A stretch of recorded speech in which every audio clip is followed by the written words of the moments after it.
everybody. I am about to start making a dish that is one of those dishes that doesn't exactly have a recipe. It is something that's been in my family. I don't know, it's one of the first things that I've learned how to make when I was young, and it's pretty simple. It's, well, from my Italian roots, called broccoli and macaroni, so pretty simple. But it's a staple in our house. I think we have this every single week because my kids love it.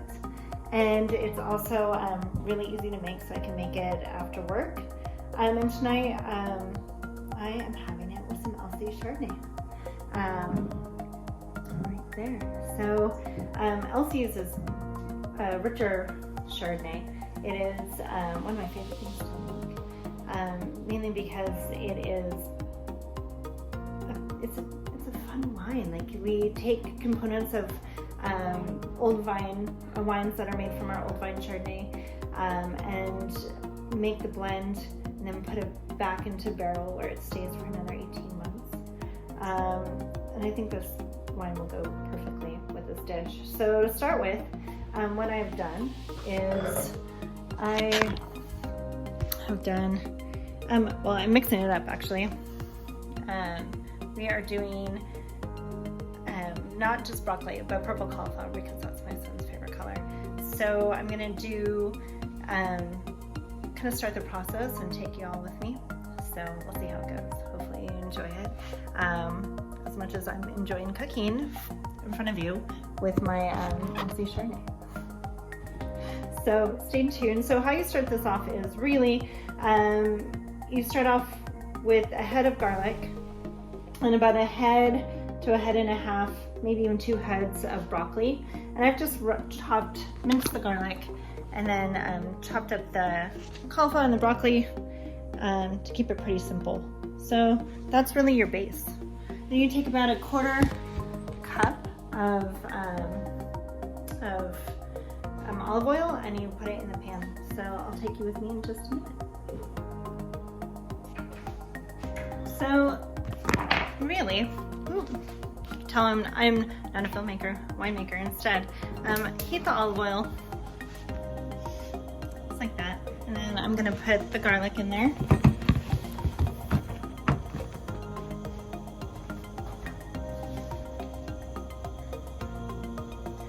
And put that head of garlic that's minced in with the olive oil and let it cook until it's fragrant. So really just a minute or so, a couple minutes. And probably growing up, what aromatic I associated most with cooking in general was the cooking of garlic and olive oil. It's so nostalgic for me. And it's something that I think about when making wine, how nostalgic aromatics are. You might see a little kiddo here and there popping into this. But once this starts getting aromatic, then I will put my broccoli and cauliflower in it. Okay, so turn that on a little bit. I'm gonna add some water.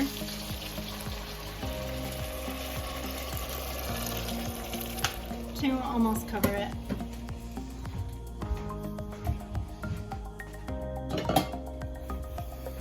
And throw a lid on it for it to cook. Pretty simple. Probably I'm also going to season it with some salt and pepper. I'm going to get the pasta water going. I use a lot of salt. I think classic chefs will tell you when you're cooking pasta to put a lot of salt in it. It should taste like the ocean. And so, I mean, just as much salt as possible. So my pasta is bubbling away. I've still got 5 minutes left. And we're getting there.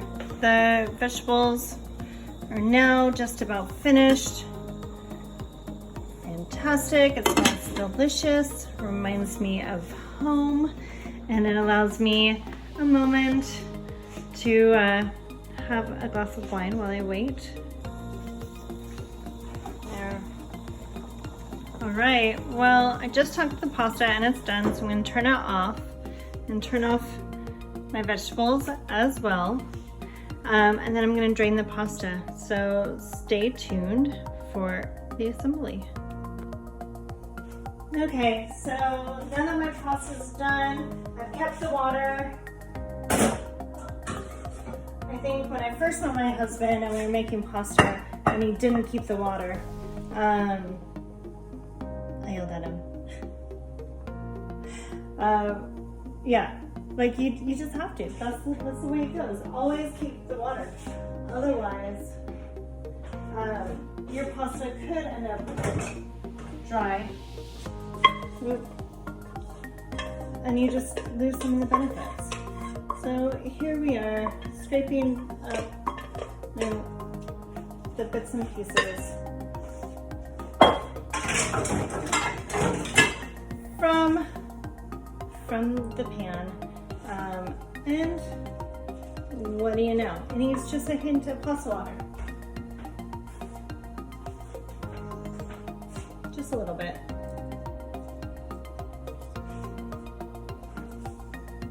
So here's the finished pasta. I'm gonna serve it with a salad, keep it pretty simple. I mean, like I said, this is a normal weeknight meal for us. I often like to grate some Parmesan cheese on the top with a microplaner.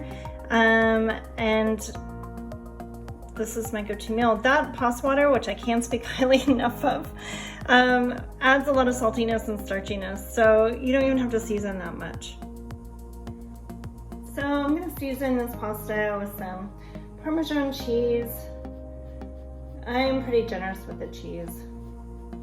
I think some Southern Sicilians wore this recipe passed down from my aunt's family who originated in Calabria. They take or leave the cheese, but they will often serve it with Calabrian chilies. And why not just put some cheese on this salad as well, because why not? But yeah, and I'm gonna serve this to my kids, which they love. Super simple. And I'm gonna continue drinking some Elsie's with my husband.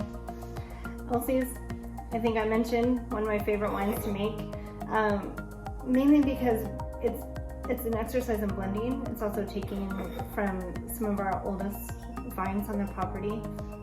And there's something really special about looking back at this wine.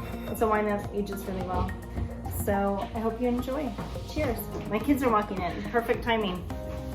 Who is that? It's the Stolarverse. Say hi. Hi. Hi. And here's my